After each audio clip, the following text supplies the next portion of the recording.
Hello ကျွန်တော်ဒီ view ထဲမှာကျွန်တော် student accommodation နဲ့ဒီပေါ့ house နဲ့ဘာကွာလဲပေါ့ဘာကွာလဲဆိုတာဒီကျွန်တော်တို့အခု student accommodation မှာဘာ facility တွေရလဲပြီးတော့ဘာ service တွေရလဲပေါ့နော်အဲ့ဒါမျိုးအဓိကပြောပြပါမယ်နော်ကျွန်တော်အခုဒီနေ့ကျွန်တော် student accommodation ရဲ့ဒီအောက်ကကျွန်တော်တို့နည်းနည်း reception ရပါတော့ reception ရ2ယောက် jack နဲ့ leader အဲ့သူတို့2ယောက်နဲ့ကျွန်တော်နည်းနည်းခင်နေတော့သူတို့ဒီနေ့ဒီ accommodation မှာတဲ့ဒီ common room မှာပေါ့နော်ပွဲရှိရယ် pizza night ရှိရယ်အဲ့ဒါလာခဲ့ဖို့ပေါ့နော်အဲ့ဒါကျွန်တော်တို့အခုတွားမှုအခုကည9နာရီထိုးတော့မယ်ပေါ့နော်ဒါပေမဲ့အခုကျွန်တော်နေမဝင်သေးဘူးပေါ့နော်ကျွန်တော်တို့စမ်းပါဆိုတော့နေတာရှိရပေါ့ကျွန်တော်တို့အခုနေနေရတာစိန်ချင်း point ဆိုတာကျွန်တော်တို့ ਨੇ အခု accommodation ရှာနေတချို့တော့သိလိမ့်မယ်စိန်ချင်း point ကိုနည်းနည်းရင်းနေလိမ့်မယ်စိန်ချင်း point မှာနေရသူက student rooms ပေါ့နော် company က student rooms ကျွန်တော်တို့နေနေ room ကကျတော့ studio type kitchen private ပြီးတော့အိမ်သားရေချိုးခန်း private ပေါ့နော်အဲ့ဒါလေးကျွန်တော်ဒီနေ့ပြမယ်ပေါ့နော်ဘာတွေ facility ရလဲဘာ service တွေရလဲပေါ့ student accommodation မှာနေမယ်ဆိုလို့ရှိရင်ပေါ့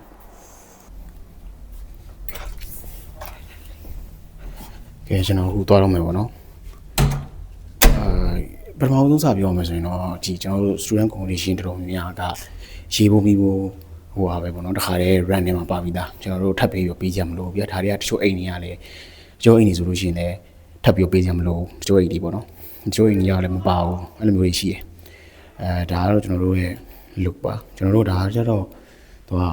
ဟို hotel လို့ဒီအခန်းလေးတွေပေါ့နော်အဲ့လိုအခန်းလေးတွေမှာနံပါတ်လေးနဲ့ဒါ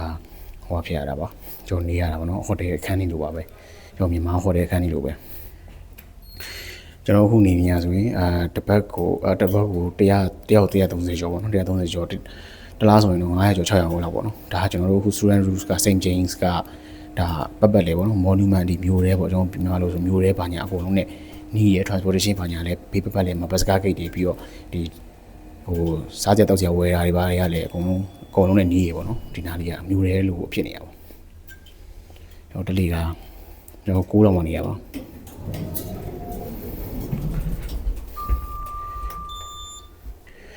ကျွန်တော် student accommodation နေတာ security ဘိုင်းရကြည့်မယ်ဆိုလို့ရှိရင်ကျွန်တော်တို့ဒီလိုပေါ့နော်အဝင်ထွက်လေးတွေကဒီမှာဒီလိုခလုတ်လေးနှိပ်ပြီးတော့မှတကားဖွင့်ရတာပေါ့နော် security ဘိုင်းဆိုင်ရာဆိုရင်တော့ဒါကြီးကကောင်းပါတယ်ကျွန်တော်တို့ student accommodation တွေကကျွန်တော်တို့တကားလေးပါတောင်းအပြင်တူဝင်လို့မရဘူးပေါ့နော်ဒီမှာအဲ့လိုခလုတ်လေးနှိပ်ပြီးတော့မှပွင့်ရတာဗျာဟိုအပြင်ကဆိုရင်လည်းကတ်နဲ့မှဖွင့်လို့ရတာပေါ့နော်ကတ်မပါအကြောင်းသားအဲ့အခန်းကတ်မပိုင်ဖွင့်လို့မရဘူးရာသီဥတုကတော့နွေရာသီရောက်ပြီဆိုတော့အရင်မေးတော့ဗောနော်ကျွန်တော်အခုအပေါ်ကဒီအရင်ဟူဒီရတက်ဝတ်ထားဗျာအောက်ကကျွန်တော်ဘောင်းမီတိုနဲ့သွားလို့ရပါတယ်အရင်မေးတော့ပါဘူးရာသီဥတုအရင်ကောင်းပါတယ်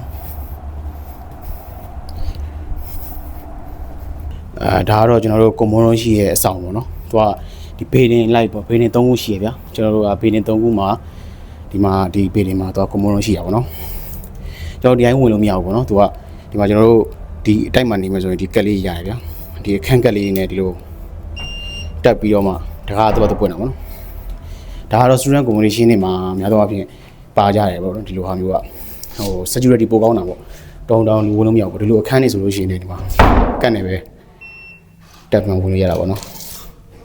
ကျွန်တော်ဒီလိုမျိုးပေါ့နော်ဒါ common room ပေါ့ common room ဆိုတာဒီကျောင်းသား accommodation ဖြစ်တဲ့အတွက်ကြောင့်ပေါ့ကျွန်တော်ကျောင်းသားတွေကို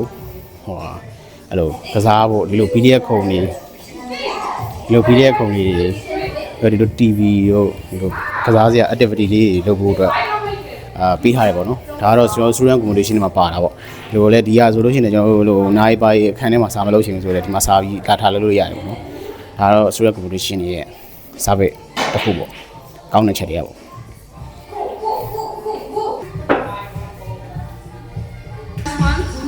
Like whichever team gets the highest score. So how many of us there? 8. So we can get into team.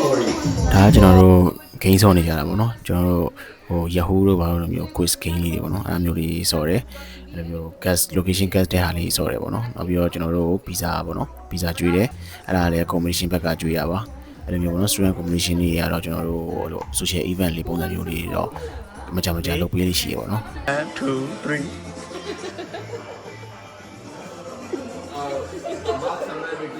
ကျွန်တော်အခုမှပြီးရပါတော့ဂိမ်းနေပါနေကဆော့ သူတို့တော့မပြီးသေးသူတို့ကွန်မွန်တို့မှာဆက်ပြီးရှိနေသေးတယ်ကျွန်တော်တို့ပြန်လာအောင်နော်ပြန်လာဆိုတော့ကျွန်တော်တို့ဒီမှာ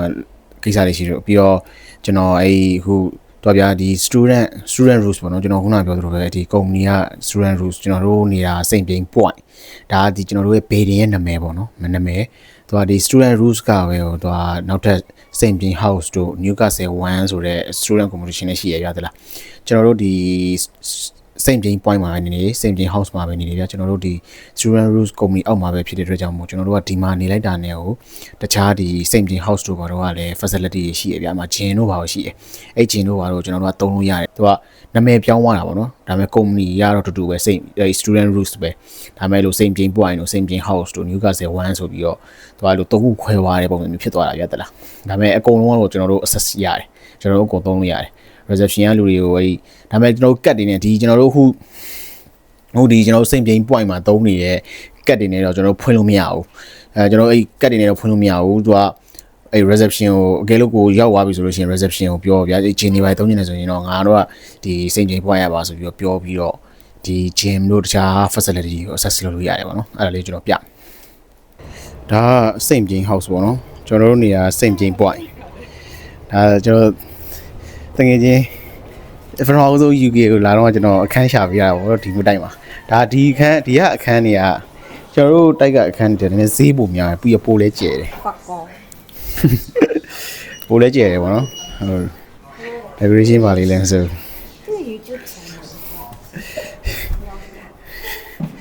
ဒီမှာအဲ့ cinema room လည်းရှိရဗျာပြီးမှလိုက်ခဲ့မယ်ဒီမှာအဲ့ cinema room ရှိရပြီးတော့ဒီ gym ပေါ့နော်ဒီမှာ gym အဆက်လုပ်လို့ရမယ်ဗျာပြီးတော့ gym ဆက်လုပ်လို့ရမယ်ဒီ cinema room ရပြီးတော့ဒီကျွန်တော်တို့တငယ်ချင်းတွေ hang out လုပ်ဖို့ဆိုပြီးတော့ဒီ private cinema လေးလည်းရှိရဗျာလား private cinema ကကျွန်တော်တို့ကတ်က reception မှာတောင်းရတာဒီထဲကိုဝင်ဖို့ပေါ့နော်ဒီထဲမှာ private cinema ရှိတယ်ဒီကတော့ကတ်က reception မှာတောင်းရတော့ဒါမှကျွန်တော်အခုတော့မတောင်းပြရတော့ဓာတ်ပုံလေးပဲကျွန်တော်ဗီဒီယိုလုပ်တော့မှ edit လုပ်တော့မှဗီဒီယိုလေးထည့်ဓာတ်ပုံထည့်ပေးလိုက်ပဲပေါ့နော်အဲ့ဒီမဲ့ကျွန်တော်တကယ်ကြီးနေနေယူနေတာကျွန်တော်ယူပဲဒီနဲ့ပေါင်းမိပါဒီမှာဒါအခုအဲ့ဒီတိုင်းမှာနေနေတဲ့အဲ့အမားတွေကိုကျွန်တော်အင်ရှာပေးတော့ကသူတို့အဲ့လိုဗီဒီယိုရိုက်ပြီးတော့သူတို့ပြန်ပို့ပေးထားတဲ့ဗီဒီယိုပေါ့နော်အဲကျွန်တော်ဖုန်းထဲပြန်တွေ့တော့အဲ့မှာပေါ့နော်ဒီသူတို့စီမှာဆိုလို့ရှိရင် kitchen လေးပေါ့ဒီ kitchen လေးလည်း common kitchen ဆိုပြီးတော့ထားထားပြီးရဗျအဲ့ဒါကျတော့ကျွန်တော်တကယ်ကြီးနေပါလေအဲ့လိုချက်ပြုတ်စားတော့ပြီးတော့ဒီမှာပွဲခံလို့ရတယ်ပေါ့နော်အဲ့မှာပကန်းနေပါလေအဲ့ဒါအကုန်ရှိရမိဖို့တွေပါလေအကုန်သုံးလို့ရတယ်ပေါ့နော်ဒါပေမဲ့တော့သုံးကန်နေကြလို့ရှိရင်တော့ဒီ reception မှာလာပြီးတော့အကြောင်းကြားရတယ်မလို့ခန်းနေသုံးနေလို့ပါနေဆိုပြီးတော့ပြောရတယ်အဲ့အမတွေကကျွန်တော်အဲ့ဒါ UK ရဲ့ပထမဆုံးသူတို့ airport pick ကကျွန်တော်စီက airport pick ကစားပေးနေအိမ်ပေါ့နော်သူတို့အတွက်အိမ်ရှာပေးခဲ့တဲ့အိမ်ပထမဆုံးပဲပေါ့နော်သူတို့ကဒီမှာဆိုလို့ရှိရင်လည်းသူက common လုံးရှိရယ်အဲ့ common လုံးကကျတော့သူကအဲ့ရ common လုံးကပို့ပြီးကျဲတယ်ကျွန်တော်တို့ same chain point ထပ်ပို့ပြီးကျဲတယ်ဒါပေမဲ့စာလို့လို့ကောင်းတယ် file လေးမိုက်တယ်ပေါ့နော် file လေးမဆိုသူကသူတတိစစ်စစ်နဲ့အေးချမ်းတယ်ပေါ့နော်ကျွန်တော်ဆိုတော့အိမ်မှာအမြဲတော်ပြီးတော့စာလို့ဖြစ်တယ် assignment တွေပါရှိလို့ရှိရင်ပေါ့နော်တခုရှိတာတော့သူတို့ဒီမှာကအဲ့ common လုံးမှာ PDF ခုံကျွန်တော်တို့လို PDF ခုံမပါဘူးပေါ့နော်ဒါပေမဲ့လည်းကျွန်တော်တို့အဲ့ခုနပြောသလိုပဲ student rules company အောက်မှာပဲဖြစ်တဲ့အတွက်ကြောင့်မို့ကျွန်တော်တို့အကုန်လုံးဒီဘေးနေရာမှာပဲနေနေပေါ့နော် point မှာပဲနေနေ house မှာပဲနေနေဒါတွေအကုန်လုံးကျွန်တော် access ရတယ်ပေါ့နော်ဒါကတော့ကျွန်တော်တို့ cinema room ကတော့ဒါ private cinema room နေပေါ့နော်အဲ့မှာတငယ်ချင်းတွေနဲ့ AC ရုပ်ရှင်ကြည့်လို့ရတယ် sound system နဲ့တော့မိုက်တယ်ပေါ့နော်ဒါပေမဲ့ဟိုကိုယ့်ဘက်ကို laptop ယူလာပြီးတော့ဟိုကြည့်ရတာဗျာကိုယ့်ဘက်ကို HDMI ကျိုးနဲ့ထိုးပြီးတော့ကြည့်ရတယ်လက်မှုတွေပါကြီးကိုကကြည့်မယ်ဆိုလို့ရှိရင် reception မှာသွားပြီးတော့တောင်းပြီးတော့ကတ်တွေပါရတယ်ဝင်ပြီးတော့ကြည့်လို့ရတယ်ကိုယ့်ဘက်ကို HDMI ကျိုးတွေပါနဲ့ချိတ်ပေါ့နော် laptop နဲ့ပါနဲ့အဲ့လိုတွေတော့ဒီ combination မှာ service ရှိပါတယ်သူကသူလိုသိမလားမစိုးဘူးပေါ့နော်ပြီးတော့တခုကကျွန်တော်တို့ဒီအဲ့စိတ်ပြင်း point မှာလည်းတူတူပဲပေါ့နော်ဒီမှာဒီစာတိုက်ကနေများသောအားဖြင့်ဒီမှာစာတိုက်တုံးနေတာစာတိုက်ကနေပြီးတော့အဲ့လို information တွေပါတခုလိုဘန်နဲ့ပတ်သက်ပြီးတခုပို့ရဆိုရင်ကျွန်တော်တို့ဒီအခန်းနံပါတ်4နဲ့အခန်းနံပါတ်4နဲ့ယူရတာပါကျွန်တော်တို့အတိုင်းမှာရှိတယ်ဒါပေမဲ့ကျွန်တော်တို့မပြတော့ဘူးပေါ့နော်ဒီမှာလည်းတူတူပဲဒီလိုပုံပဲသူအခန်းနံပါတ်4နဲ့ရှိပါတယ်အဲ့ဒါစိတ်student accommodation တွေပါပြီးတော့ကျွန်တော်တို့ပေါ့နော်ဒီမှာ activity ဘာတွေရှိရဆိုလို့ရှိရင်ကျွန်တော်ဒီဓာတ်လေကားထဲမှာဒီမျိုးလေးကတ်ထားတယ်ပေါ့နော်ဘယ်နေ့မှာနေရာ location လေးနဲ့အဲ့လိုမျိုးလေးကတ်ထားပါတယ်